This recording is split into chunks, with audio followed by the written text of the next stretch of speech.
The first time Rowan Hale laid eyes on Eryss, he felt the temperature drop. It wasn't a trick of the air conditioning in the research lab. It was her. The Seryian princess radiated a coldness that went beyond physical presence. She stood at the center of the room, her silver skin shimmering faintly, glacial eyes surveying her surroundings with detached precision. The lab bustled with activity, but all the attention was focused on her. Rowan approached cautiously, clutching the datapad, containing the details of their joint project. He was one of the lead scientists tasked with integrating human and Seryian technology to create a planetary defense system. It was a monumental step in solidifying Earth's fragile alliance with the enigmatic alien race. "Princess Eryss," he said, stopping a respectful distance away. His voice was calm, professional. Her gaze shifted to him, sharp as an Arctic wind. "Dr. Hale, I presume." Her tone was icy, precise, devoid of warmth. "That's right." He extended his hand, an instinctive human gesture. Eryss's gaze flickered to his hand before returning to his face. She made no move to reciprocate. "Humans and their customs," she murmured, almost to herself. Rowan let his hand drop but didn't let her aloofness deter him. "We'll be working closely. Together, Princess. I'm here to ensure the collaboration is as smooth as possible." "Smooth," she repeated as if testing the word. "A curious choice. Your species is anything but smooth, Dr. Hale. You are chaotic, impulsive, driven by emotions." "And yet, here we are," Rowan replied with a small smile. "Working together to protect our worlds." Eryss's expression didn't change, but there was a flicker of something in her eyes. Curiosity, perhaps. She turned away, her movements fluid, as though she were made of water and ice. "We shall see." The first week of their collaboration was marked by friction. Eryss was exacting in her expectations, dismissive of what she deemed inefficient human methods. Rowan, however, was not easily dissuaded. He matched her cold detachment with steadfast determination, refusing to let her frosty demeanor intimidate him. Late one evening, Rowan found himself alone in the lab, poring over schematics. Most of the team had left for the night, but he was determined to solve a compatibility issue between the two technologies. He didn't notice Eryss's silent arrival until she spoke. "You work late," she said, her voice breaking the stillness. Rowan glanced up, startled. "Princess, didn't expect to see you here." "I do not require as much rest as humans," she said, stepping closer. "You seem troubled." He sighed, running a hand through his hair. "It's this energy relay. The Seryian components are too advanced for our infrastructure. They're overloading the system." Eryss tilted her head, her crystalline eyes narrowing as she studied the projection on his datapad. "Your analysis is incorrect," she said after a moment. "The issue is not with compatibility. It is with your assumptions about the flow of energy." Rowan arched a brow. "Care to enlighten me?" Without a word, Eryss moved to his side, her slender fingers tapping commands into the datapad. Rowan watched, fascinated as the projection shifted. "Here," she said, pointing to a specific node. "Your system attempts to control the flow, but Seryian technology adapts naturally. You must allow it to regulate itself." Rowan blinked, realization dawning. "That makes sense. How did I not see that?" "You are human," she replied simply. He chuckled, shaking his head. "Touché, Princess, but you just saved me hours of frustration. Thank you." Eryss regarded him with a hint of something that might have been amusement. "Efficiency is paramount, Dr. Hale. It benefits us both." For the first time, Rowan thought he saw a crack in her icy exterior. It was fleeting, but it was enough to ignite a spark of hope. As days turned into weeks, the tension between them began to thaw. Eryss still maintained her aloof demeanor, but there were moments, brief, subtle, when her facade seemed to waver. Rowan found himself drawn to her, not just for her brilliance, but for the enigma she presented. One afternoon, as they worked side by side, Rowan decided to test the waters. Do you ever wonder what it's like to be normal? Eryss glanced at him, her brows furrowing slightly. Normal? You know, not a princess, just living your life without all the pressure. She was silent for a moment, her gaze distant. Seryians do not dwell on such fantasies. Duty defines us. To stray from it is to invite chaos. That sounds lonely, Rowan said softly. Eryss's lips pressed into a thin line. Loneliness is a human affliction. Is it? Rowan asked, his tone gentle but probing. Or is it something we all feel no matter where we come from? Her eyes met his, and for a moment, the air between them seemed to crackle with unspoken emotion. But then she turned away. You are persistent, Dr. Hale. I will grant you that. Call me Rowan, he said with a smile. She hesitated, then nodded slightly. Rowan. It was a small victory, but it felt monumental. That night, Rowan couldn't stop thinking about her. There was a depth to Eryss that she kept hidden, a warmth buried beneath layers of frost. He wanted to understand her, to reach the heart she guarded so fiercely. Eryss, too, found herself unsettled. Rowan's words echoed in her mind, challenging the beliefs she had held her entire life. She told herself it was foolish to dwell on a human's perspective, yet she couldn't deny the way his presence affected her. As she stood by the window of her quarters, staring out at the alien stars, she felt a strange sensation, a flicker of warmth in the cold void of her existence. It terrified her, and yet she didn't want it to stop. Eryss hadn't intended to linger in the lab after the rest of the team had left. Her nights were typically spent in quiet reflection, analyzing the day's progress and ensuring her composure remained unshaken.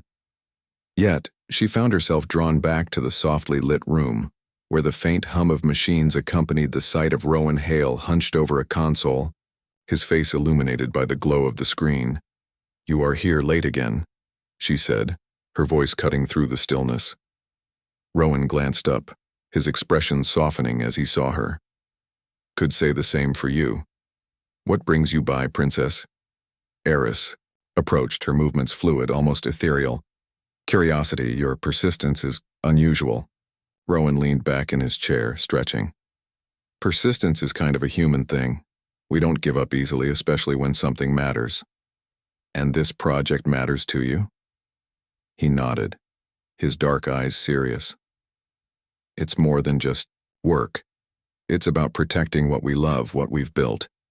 If this alliance succeeds, it could mean peace, not just between humans and Seryians, but for the galaxy. Eryss studied him, her expression unreadable. You speak with such conviction, yet your species has a history of destruction and division. True, Rowan admitted. We're flawed, but we learn, Eryss, we grow, and sometimes we surprise even ourselves. Her gaze softened slightly at his earnestness. You are, unlike others of your kind, Rowan Hale. Is that a compliment? He teased, flashing a grin. She tilted her head, a hint of amusement flickering in her eyes. An observation. Their late-night conversations became a quiet ritual. Rowan would stay late to work and Eryss would appear, seemingly by coincidence. They would discuss the project, their worlds, and the vast differences between their species. Rowan's warmth and humor contrasted starkly with Eryss's cool detachment, yet they found themselves drawn to each other in ways neither could fully explain.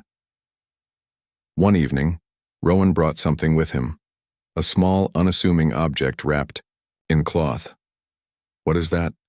Eryss asked as he unwrapped it to reveal a delicate snow globe. A piece of earth, he said, holding it up so she could see. Inside, tiny flecks of white swirled around a miniature mountain. Eryss's eyes narrowed, slightly. It is beautiful. What purpose does it serve?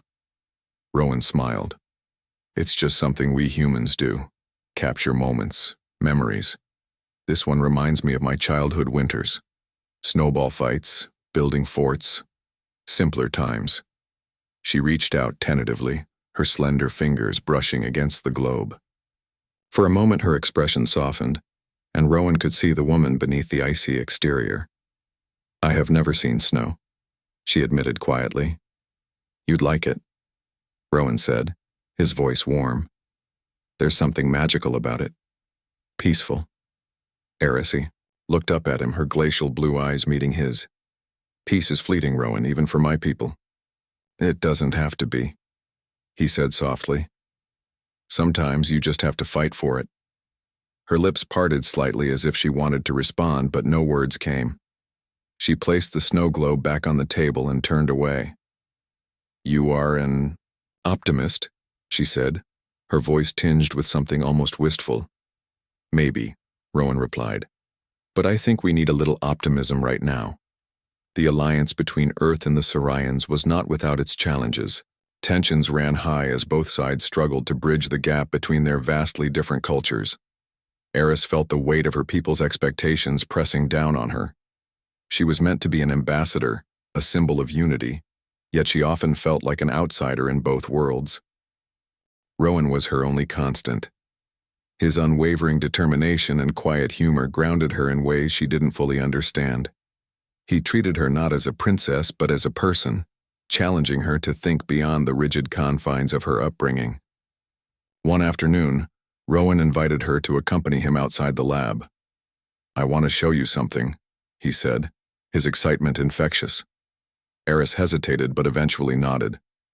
"Very well, lead the way." He took her to a nearby botanical garden, a haven of lush greenery and vibrant blooms. Eryss's eyes widened slightly as she took in the unfamiliar sight. "Your world is alive," she said, her voice tinged with wonder. Rowan smiled. "Nature has a way of reminding us what we're fighting for." As they walked, he told her about Earth's ecosystems, the delicate balance that sustained life. Eryss listened intently, her usual detachment giving way to genuine curiosity. At one point, Rowan stopped by a small pond where colorful fish darted beneath the water's surface. "It's funny," he said, "how something so simple can be so beautiful." Eryss knelt beside him, her reflection mingling with his in the water. "Your perspective is refreshing," she admitted. Rowan glanced at her, a soft smile playing on his lips. "And yours is fascinating. You see the world in ways I never could." Their eyes met, and for a moment, the world seemed to fade away. Eryss felt a strange warmth in her chest, a sensation that both scared and exhilarated her. "Rowan," she said softly, her voice barely above a whisper. "Yeah?" Before she could respond, a sharp beeping from his communicator shattered the moment. Rowan sighed, pulling the device from his pocket. "Looks like we're needed back at the lab." Eryss rose gracefully, her composure returning. "Duty calls," she said, her tone cool once more, but as they walked back, she couldn't shake the feeling that something had shifted between them. That night, Eryss found herself standing by the window of her quarters, staring out at the stars. She felt conflicted, torn between the expectations of her people and the strange, undeniable connection she felt with Rowan. She knew it was dangerous to let her guard down. Yet the warmth he brought into her life was unlike anything she had ever known. It melted the icy barriers she had built around herself, leaving her vulnerable in ways she had never thought possible. For the first time in her life, Eryss wondered what it would be like to choose her own path, to embrace the fire that Rowan had sparked within her. The pace of the project accelerated as the deadline loomed. The defense system prototype neared completion, and the stakes felt higher than ever. For Rowan, the long hours in the lab were fueled not just by determination, but by the growing bond he shared with Eryss. Their late-night conversations, quiet moments of shared understanding, and even their occasional clashes had formed a connection that Rowan couldn't deny. Eryss, however, wrestled with her own turmoil. Her heart, long encased in ice, was thawing in ways she neither expected nor entirely welcomed. The tension reached a boiling point during a critical test of the system. A miscalculation in the energy transfer caused the entire lab to shake violently. Rowan barely had time to react before sparks erupted from a nearby console. Get down, he shouted, throwing himself toward Eryss. Before she could protest, he pulled her to the floor, shielding her with his body as a burst of heat washed over them. When the chaos subsided, Rowan pushed himself up, his heart pounding. "Are you okay?" he asked, his voice tight with concern. Eryss stared at him, her eyes wide with a mix of shock and something deeper. "You shielded me." "Of course, I did," Rowan said, helping her to her feet. "What else was I supposed to do?" She frowned, brushing herself off. "Your actions were reckless. You could have been injured or worse. And so could you," Rowan countered. "I wasn't going to let that happen." Eryss's gaze softened, but she quickly turned away. "You are insufferable." "Maybe," Rowan said with a small smile. "But I'm not wrong." The incident left a lingering charge in the air between them. Rowan noticed how Eryss seemed quieter than usual, her icy facade slipping in fleeting moments when she thought he wasn't looking. He decided to confront her during one of their late-night sessions. "Eryss," he began, his tone gentle but firm. "You've been distant since the test. What's going on?" She hesitated, her fingers brushing over the edge of a console. "It is nothing. Merely a distraction." "You're lying," Rowan said, stepping closer. "I've gotten to know you well enough to tell when something's bothering you." Her shoulders tensed, and for a moment he thought she might brush him off again. But then she turned to face him, her eyes blazing with an intensity he hadn't seen before. "You risked your life for me," she said, her voice trembling slightly. "Why? You owe me nothing." Rowan's expression softened. "I didn't do it because I owe you anything. I did it because I care about you, Eryss." Her breath hitched and she took a step back as though his words had struck her physically. You must not care for me. It is forbidden." "By who?" Rowan asked, his voice rising. "Your people? Mine? Who decides what's allowed when it comes to how we feel?" Eryss shook her head, her silver hair catching the light. "You do not understand. My duty is to my people, to the Alliance. If they knew—" She stopped herself, her voice breaking. Rowan closed the distance between them, his hands resting gently on her arms. "What if we didn't care about what they think? What if we just let ourselves feel?" For a moment, she looked up at him, her icy facade crumbling under the weight of her emotions, but then she pulled away, her expression hardening once more. "I cannot," she whispered. "It is impossible." And with that, she turned and left the lab, leaving Rowan standing alone, his heart aching in her absence. Eryss spent the next few days avoiding Rowan. She threw herself into her work, using the project as a shield against the feelings that threatened to consume her. But no matter how hard she tried, she couldn't escape the memory of his touch, his words, or the fire in his eyes when he looked at her. Her people had always warned her of the dangers of emotional entanglements, especially with other species. They had drilled into her the importance of maintaining control, of never letting weakness show. Yet Rowan made her feel alive in ways she never had before. Late one night, unable to sleep, Eryss found herself wandering the halls of the research facility. She stopped outside the lab, her gaze drawn to the faint light spilling from beneath the door. She hesitated, her hand hovering over the control panel. Finally, she took a deep breath and stepped inside. Rowan was there, as she had known he would be. He looked up, surprised to see her, but his expression quickly softened. "Eryss," he said, rising from his chair. "I need to speak with you," she said, her voice steady despite the turmoil inside her. "Okay," Rowan said, motioning for her to sit. She remained standing, her hands clasped tightly in front of her. "What you said before, about caring for me. Did you mean it?" Rowan stepped closer, his dark eyes searching hers. Every word. Her resolve wavered, but she pressed on. "And if it means risking everything, your career, the Alliance, even your life, would you still feel the same?" "Yes," Rowan said without hesitation. Eryss's breath caught, and she looked away. "You are a fool, Rowan Hale." "Maybe," he said with a soft smile. But I'd rather be a fool than ignore what's right in front of me. She turned back to him, her icy exterior finally shattering. You have no idea what you are asking of me. Then show me, Rowan said, his voice barely above a whisper. Let me understand. For a moment, Eryss hesitated. But then she closed the distance between them, her hand reaching up to touch his cheek. The warmth of his skin against her. Cool fingers sent a shiver through her. I cannot promise you anything, she said, her voice trembling. But if you are willing to risk everything, then so will I. Rowan smiled, his hand covering hers.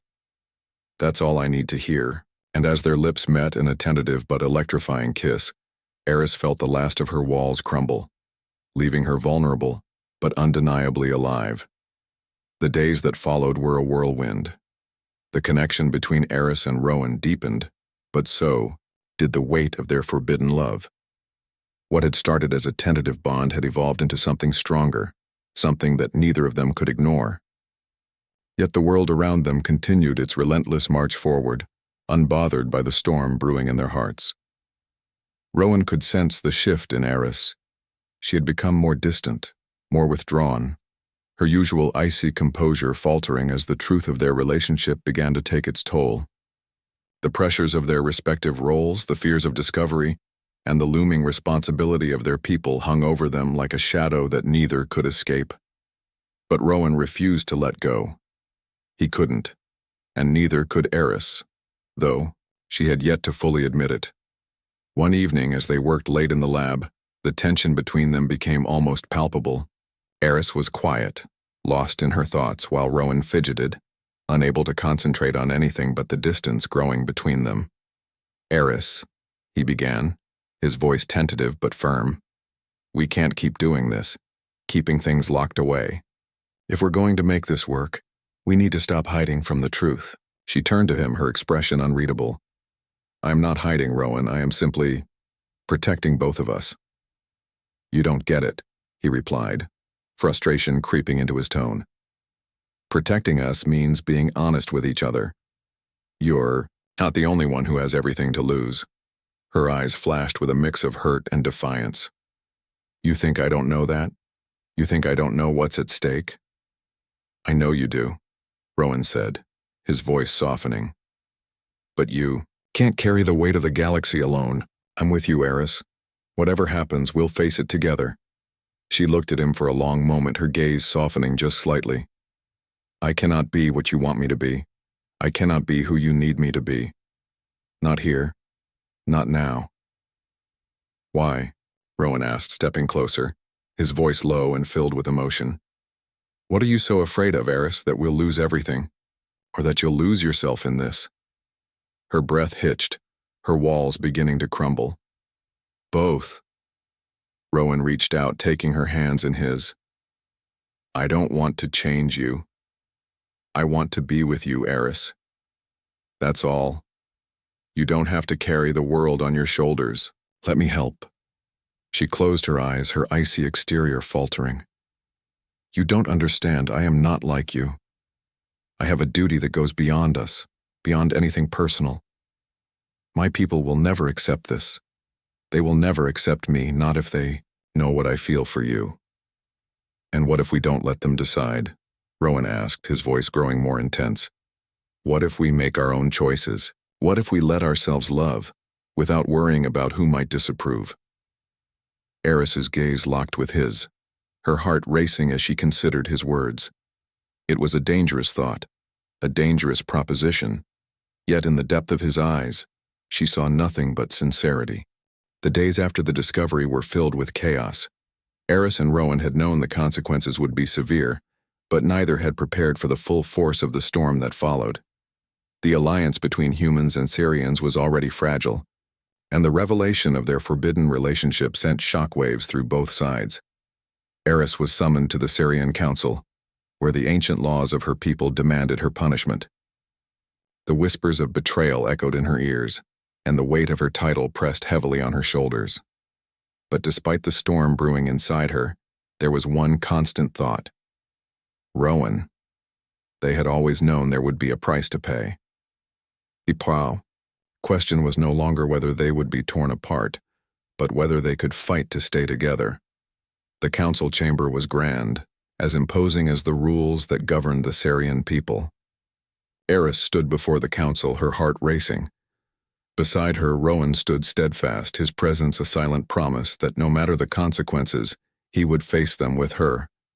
Princess Eryss, the council leader, an elder named Kaelin, intoned. His voice carried the weight of centuries of tradition. You have broken the sacred laws of our people. You have defied our alliance with the humans, and your actions have jeopardized the future of the Seryian people. Eryss met his gaze, her heart steady despite the storm inside. I have not broken any laws, Kaelin. I have followed my heart, and I have chosen the path of love over fear, which is something no law can contain. A murmur rippled through the council.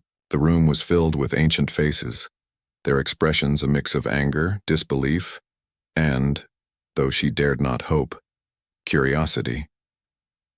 You speak of love, Princess, Kaelin said coldly, but what you call love is a threat to the very foundation of our world. Your union with this human could lead to the unraveling of everything we have built. Rowan stepped forward, his voice calm but unwavering. I am not here to destroy anything. I am here because I love Eryss. And together, we can build something new, something stronger than any tradition or alliance. The council reacted sharply, their eyes narrowing, but Kaelin held up a hand, signaling for silence. Enough. His voice, though calm, carried the power of 1,000 years of rulership. Eryss, you are our princess. You have led us through many trials.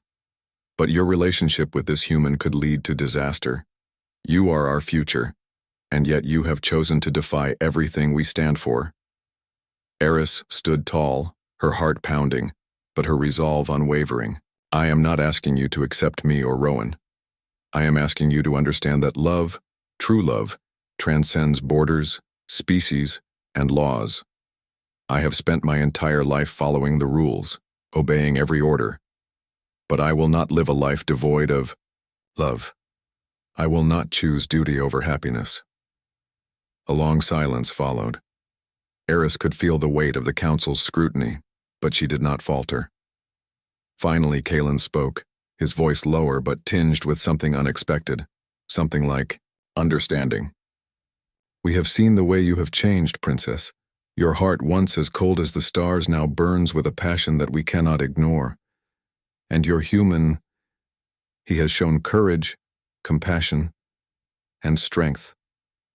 Perhaps there is more to your bond than we have understood. Eryss's heart raced as she dared to hope.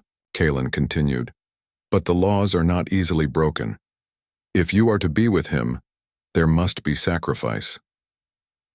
Rowan stepped forward, his voice filled with determination. What kind of sacrifice? Kaelin's eyes flicked toward Eryss, a flicker of something ancient and knowing in his gaze. You must choose. You can stay among us as our princess and renounce your bond with this human.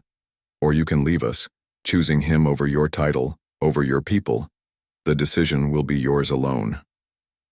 Eryss's breath caught in her throat. She had known the cost of their love would be high, but to lose everything, her title, her future, the very people she had sworn to protect, could she truly make that choice? Her gaze shifted to Rowan, who stood silently beside her, his hand reaching out to her, offering his strength, his heart. The love in his eyes was undeniable, his soul intertwined with hers in a way that no law, no power, no force could tear apart. She looked back at the council, her voice steady, unwavering. I choose Rowan. I choose the future we can build together. I choose love, even if it... Rowan. I choose the future we can build together. I choose love, even if it means losing everything I have ever known. There was a long silence in the chamber. The council members exchanged looks, their eyes heavy with centuries of tradition, but Kaelin's expression softened. Then go, he said finally. Live your life. Build your future. and may the stars guide you both." The room was still as Eryss and Rowan turned to leave. The weight of the decision hung in the air, but for the first time in her life, Eryss felt free. The chains of duty had been broken. Outside the council chamber, Rowan pulled her into his arms, their hearts beating in sync. The storm of her people's disapproval still raged behind them, but it no longer mattered. In his arms, Eryss found the peace she had been searching for. "You did it," Rowan said softly, his lips brushing her forehead. "No," she whispered, a smile tugging at her lips. "We did it. Together." As they walked out of the grand palace, the stars above them seemed to shine brighter than ever before. The future was uncertain, filled with challenges they would face together. But no matter what lay ahead, they had each other. And in that moment, Eryss knew that no force in the universe could ever tear them apart. Their love was their greatest strength. And together, they would face whatever came next, hand in hand, heart in heart, ready to carve out a future of their own, one where love would always come first.